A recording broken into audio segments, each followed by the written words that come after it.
Wearables. Ori le iubești, ori le urăști. Nu există cale de mijloc. Însă, motivul pentru care mi-am dat jos ceasul clasic de la mână este că am testat Samsung Galaxy Watch 3, modelul de top de la Samsung în ceea ce privește acest domeniu. Și având în vedere evoluția din ultima vreme, am observat pe piață foarte multe device-uri de la smartband-uri, la smartwatch-uri, în diferite categorii de preț care oferă destul de multe lucruri. Iar acesta fiind modelul de top, evident, am putea să-l comparăm direct și cu Huawei Watch GT2 Pro, dar și cu ultimul model de Apple Watch, pe care nu l-am momentan, însă aștept să vină. Dar până atunci, hai să deschidem cutia acestui ceas, să vedem ce găsim înăuntru și să vă povestesc despre experiența mea cu acest ceas. Dar înainte de toate, nu uita să te abonezi și să activezi notificările, iar mai apoi intră pe cel.ro/giveaway pentru a te înscrie în concurs. Dar înainte de a trece la treburile noastre, în cazul în care îți place aventura și vrei să-ți clătești ochii cu peisaje, poți să te abonezi la canalul nostru care se numește România din dronă, iar acolo poți vedea diferite orașe sau diferite scene cinematice trase cu drona și bineînțeles cu GoPro-ul. Hai să vedem cum se prezintă cutia, să vedem ce scrie pe spate. După cum v-am spus și mai devreme, varianta noastră este cea cu Bluetooth, Wi-Fi și GPS. Modelul acesta este fabricat în Vietnam, iar culoarea este Mystic Black. Hai să-i dăm capacul deoparte să vedem ce găsim înăuntru. În primul și în primul rând avem ceasul în sine, pe care îl voi lăsa momentan deoparte, iar aici avem un plic.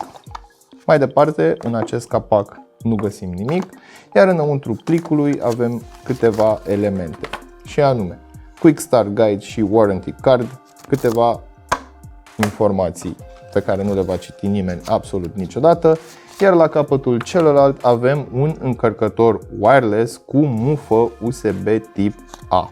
Aceasta este mufa, poate fi conectată la un computer sau bineînțeles la un încărcător / adaptor pentru priză. Foarte minimalist acest pachet, nu găsim foarte multe detalii, cartonul nu este atât de tare în cazul în care vă interesează calitatea ambalajului și, sincer să fiu, în ceea ce privește competiția, am văzut ambalaje ceva mai bine închegate. Nu că m-ar deranja acest lucru, însă este un produs premium și de obicei Samsung știa să prezinte un produs, inclusiv în gama lor mid-range. În pachet găsim o singură curea care este atașată de ceas, este o curea de piele, iar Samsung a inscripționat-o cu Premium Genuine Leather.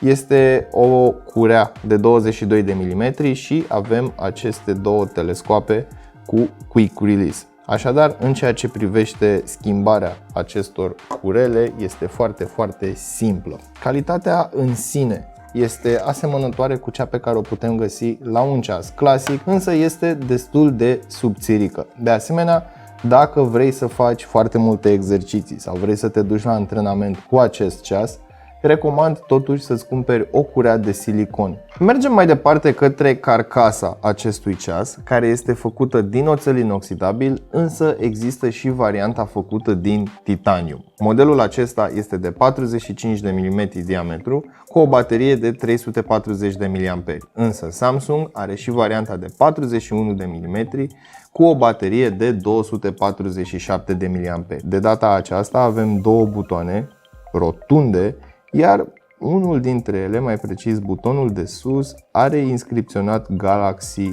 Watch, dacă nu mă înșel. Da, Galaxy Watch, este foarte finuț scris, îți trebuie niște ochi de vultur să observi acest detaliu. Înainte de a trece la alte caracteristici tehnice, aș vrea să vă spun că Samsung a păstrat acel bezel rotativ și are exact aceeași senzație tactilă și satisfacție în momentul în care rotești de acesta.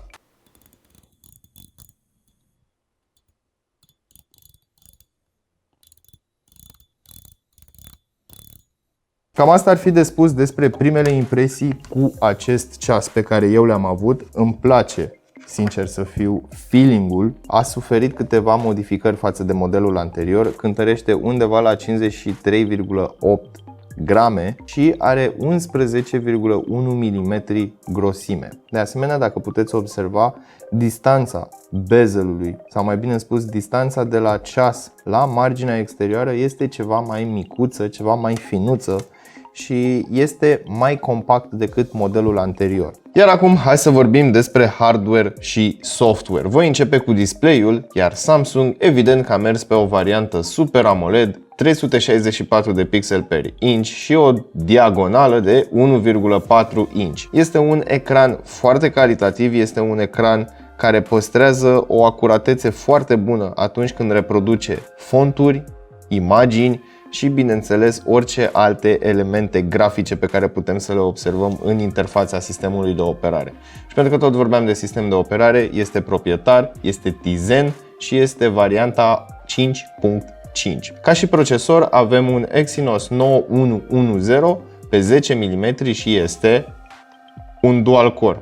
Da? Deci avem dual core pe un smartwatch, ceea ce mi se pare destul de interesant, având în vedere că ceasul în sine are o grămadă de funcții interesante. Ce mi se pare mie interesant este capacitatea flash-ului intern. De ce? 8 GB sunt suficienți pentru a stoca o grămadă de watch face-uri, dar și o grămadă de melodii pe care le poți transfera cu ajutorul aplicației de la Samsung. Evident, îți trebuie un telefon cu Android, deoarece pe iOS această funcționalitate este limitată.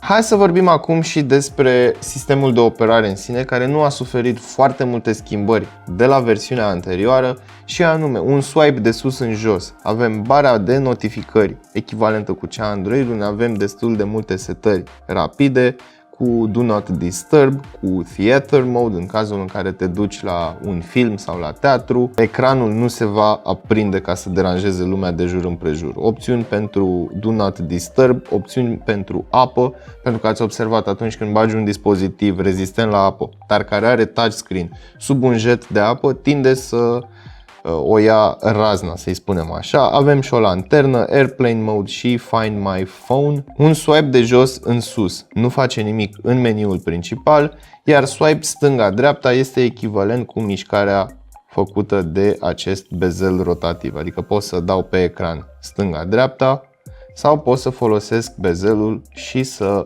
dau scroll printre diferite widgeturi pe care, bineînțeles, le putem personifica de aici, din ceas, sau din aplicația pentru acest ceas din Samsung Wearable.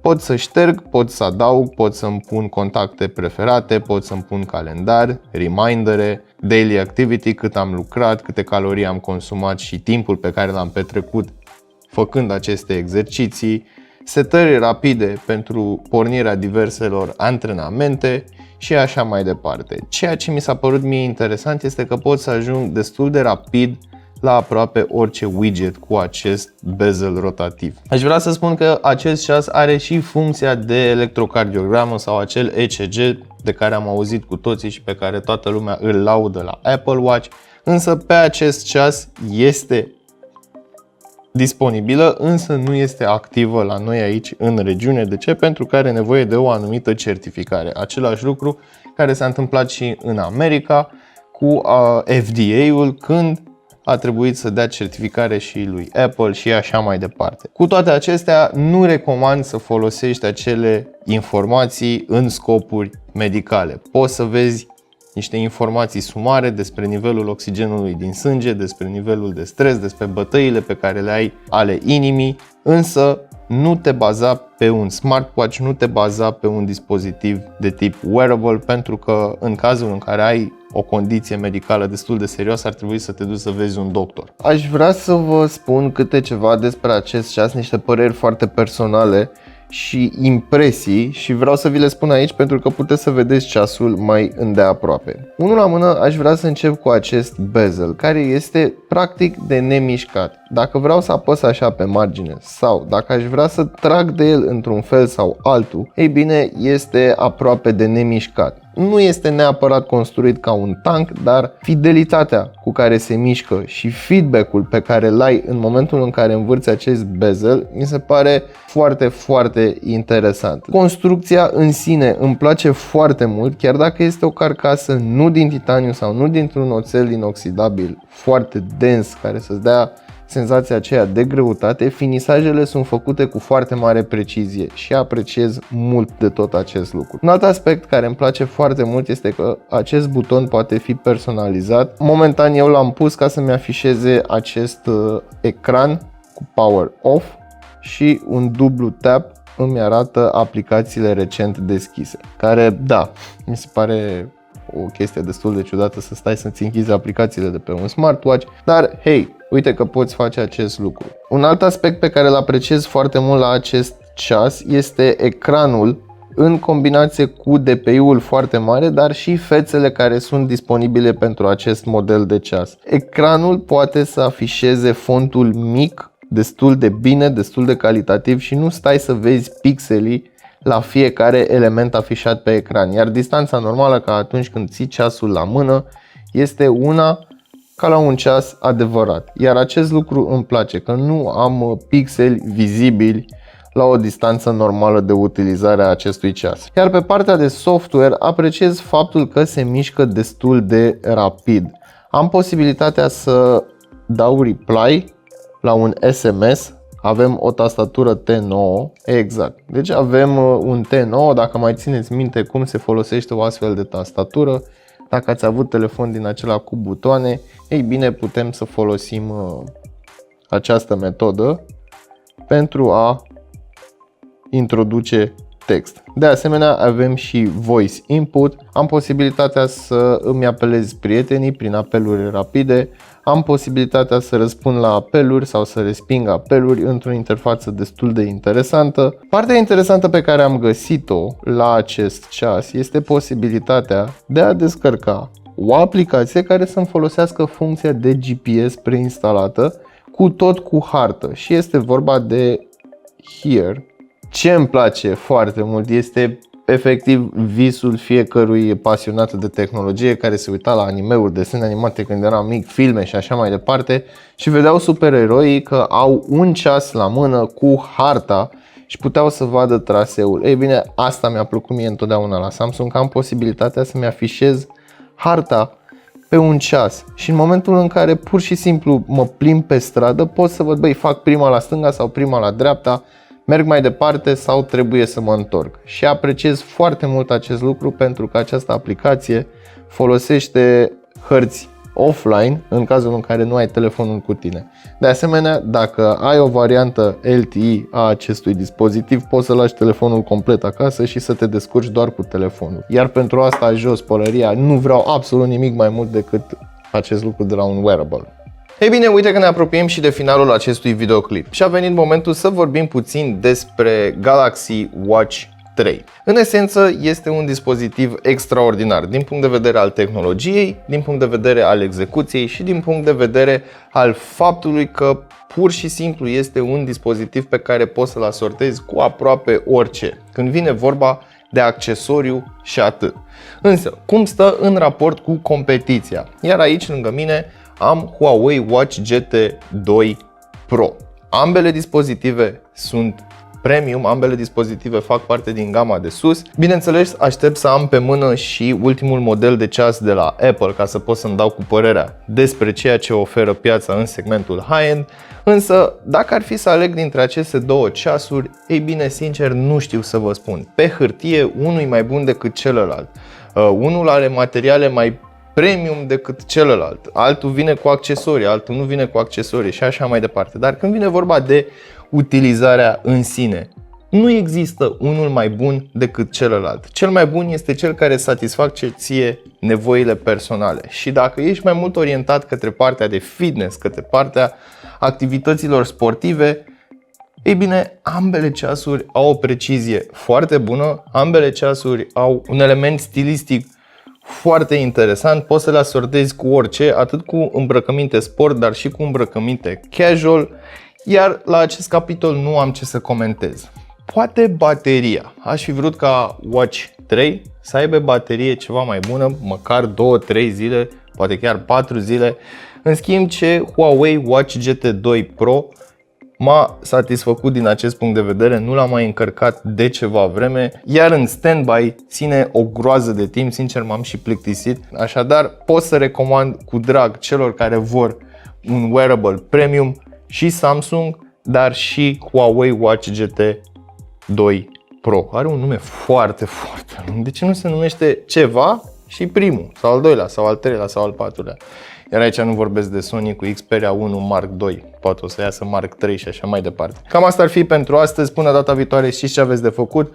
Nu uitați să vă dați cu părerea despre acest ceas în secțiunea de comentarii de mai jos și bineînțeles să verificați descrierea pentru linkuri utile și prețuri actualizate. Ce vreau eu de la voi este să îmi spuneți ce părere aveți despre aceste două ceasuri, pe care le-ați folosit și de ce. Iar când vine vorba de estetică, strict, care vi se pare mai frumos? Unul sau celălalt? Ne vedem data viitoare, salut!